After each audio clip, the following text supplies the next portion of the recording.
Ciao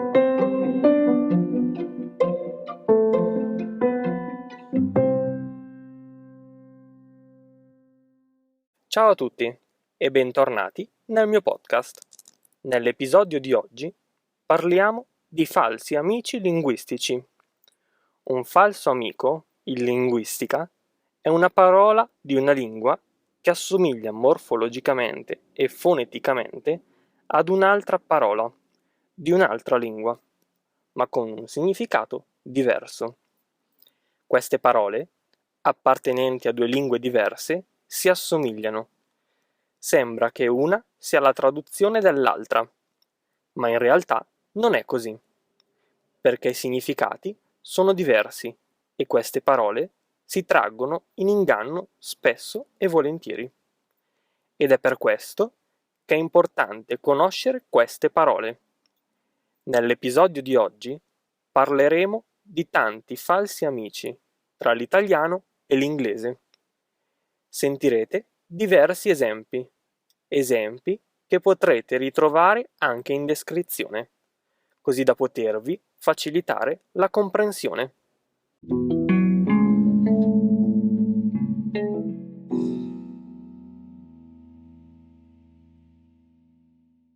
Ho diviso tutte queste parole in gruppi. Direi di iniziare con i verbi. Iniziamo con il primo verbo. Realizzare. Realizzare ci fa venire subito in mente il verbo inglese to realize, ma non sono uno la traduzione dell'altro. Realizzare significa create, quindi realizzare in inglese lo tradurrei con to create, to make, mentre to realize in italiano significa rendersi conto di qualcosa. Esempio: mi sono appena resa conto di non avere le chiavi. Il secondo verbo è cancellare. Cancellare in inglese significa to delete, to erase. Quindi non è traducibile con to cancel, anche se si assomigliano. Hanno una pronuncia molto simile e si scrivono in modo molto simile. Non sono uno la traduzione dell'altro. To cancel in italiano significa annullare.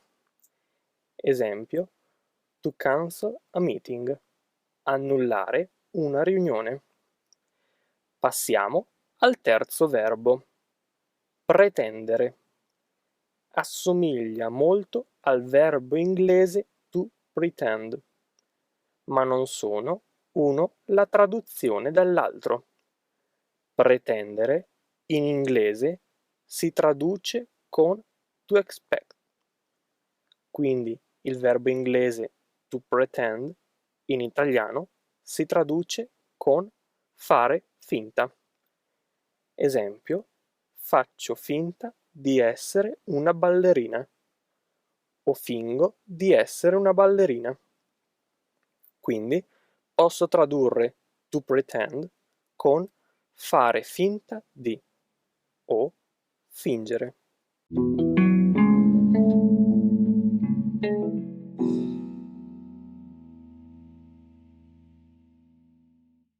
Il verbo successivo è annoiare, ma anche la versione riflessiva annoiarsi.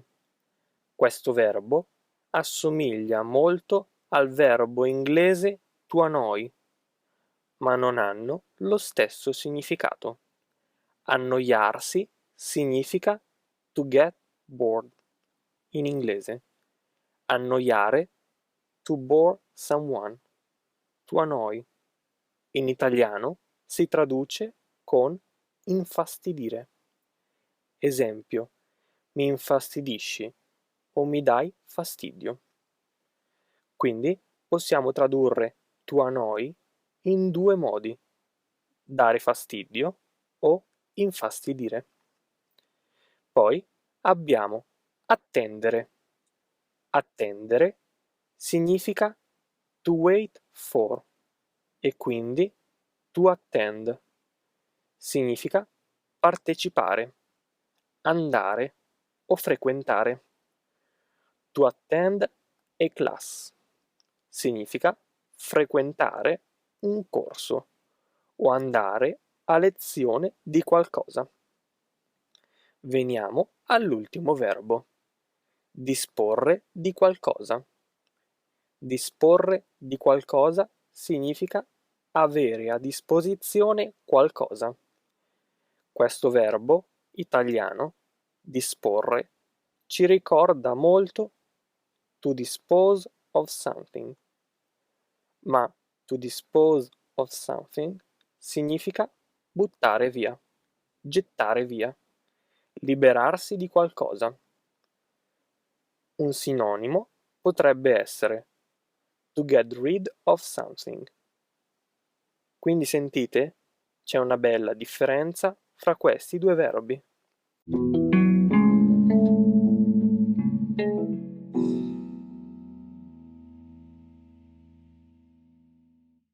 Continuiamo con gli aggettivi.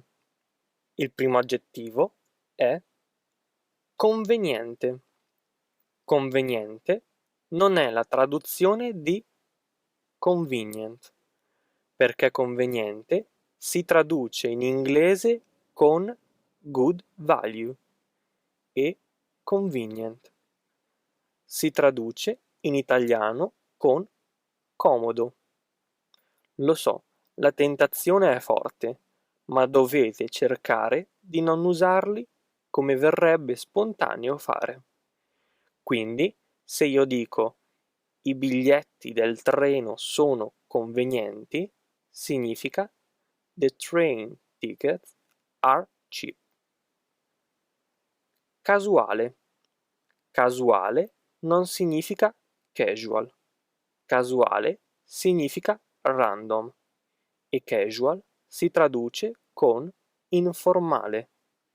Quindi abbigliamento casual o casual outfit, abbigliamento informale. Mentre to pick randomly o to pick at random significa scegliere a caso. Poi abbiamo morbido. Ad esempio, un divano è morbido, un cuscino è morbido. Quindi morbido significa soft e non significa morbid, perché morbid in italiano è morboso. Fate attenzione anche all'aggettivo terrificante, perché terrificante non si traduce con terrific. Questi due aggettivi hanno due significati opposti. Terrificante significa terrifying, è qualcosa di negativo, mentre terrific ha un valore positivo. Terrific significa fantastico.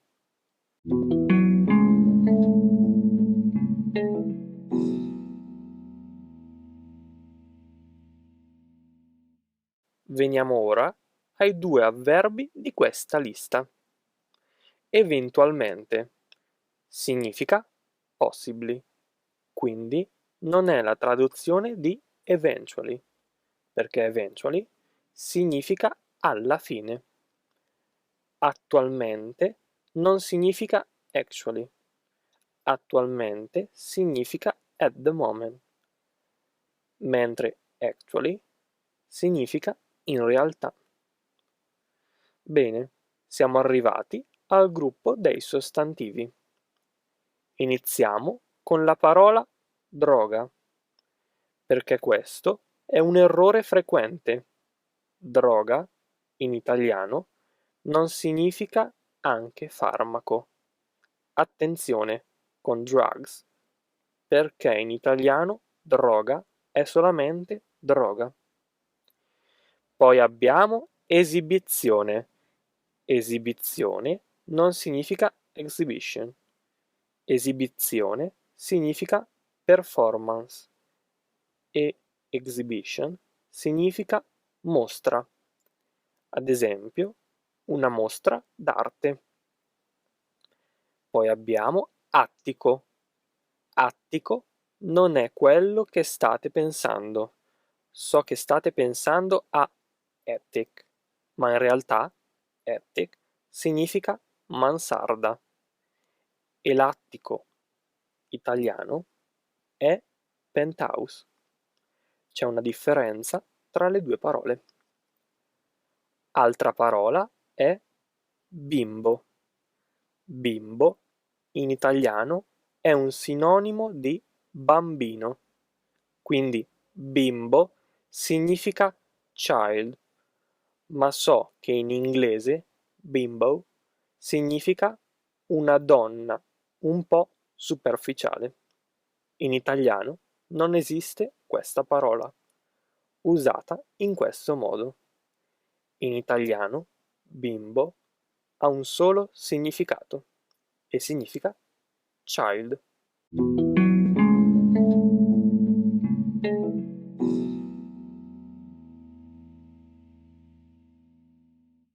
Poi abbiamo avviso. Avviso non è advice.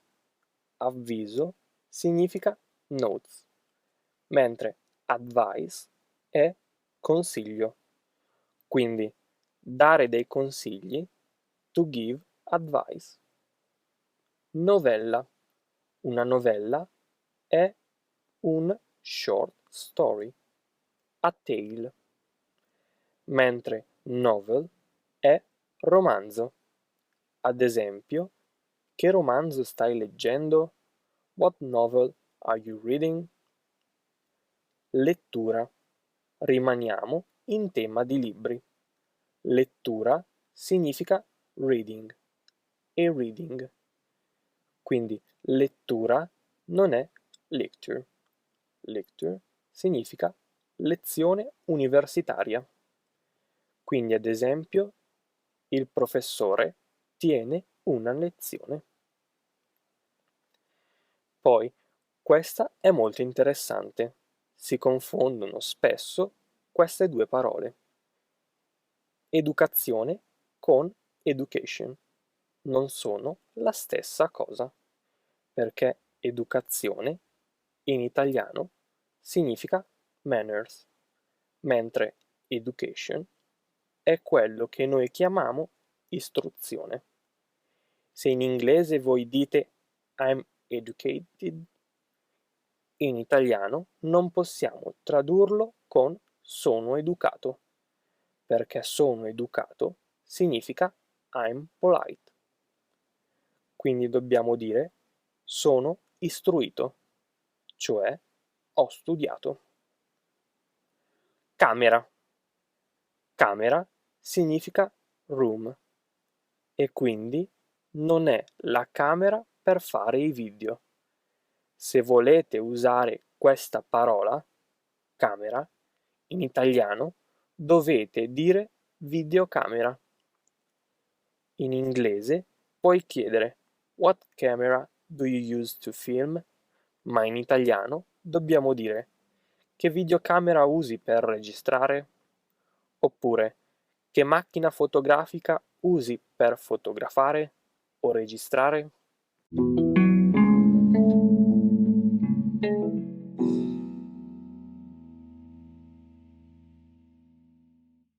Fabbrica. Fabbrica è factory. Non ha niente a che fare con fabric, che in italiano significa tessuto. Il tessuto della maglietta. Da qui nasce un altro falso amico, quello di fattoria. Quindi fattoria non è factory, perché factory era fabbrica. Fattoria è farm. Questi falsi amici che sto per dirvi sono più frequenti di quanto voi possiate immaginare. Libreria non è library. Libreria è bookshop. Library è biblioteca. Quindi mi raccomando, libreria è dove si comprano i libri, biblioteca è dove si studia, si legge, si prendono in prestito i libri. Parente. Parente non è parent. Siamo sempre nell'ambito familiare, ma parente significa relative. Parent significa genitori. Locali. I locali sono dei posti pubblici, luoghi pubblici come ristoranti, bar, posti dove si mangia e si beve, dove si consumano bevande e cibo. Quindi locals in italiano si traduce con gente del posto, la gente che vive in un determinato luogo. Costume. Costume da bagno. Costume da bagno significa bathing suit e quindi non è costume. Costume è maschera, per una festa in maschera o per carnevale, ad esempio.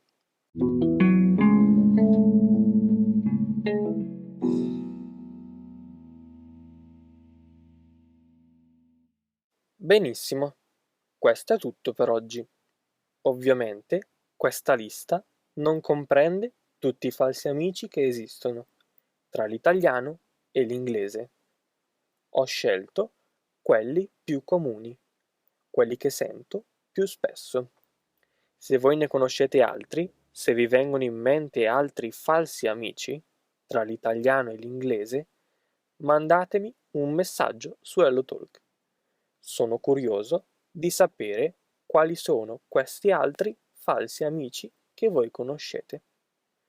Detto ciò, vi ringrazio moltissimo per aver ascoltato anche oggi il mio podcast. Noi ci sentiamo nel prossimo episodio.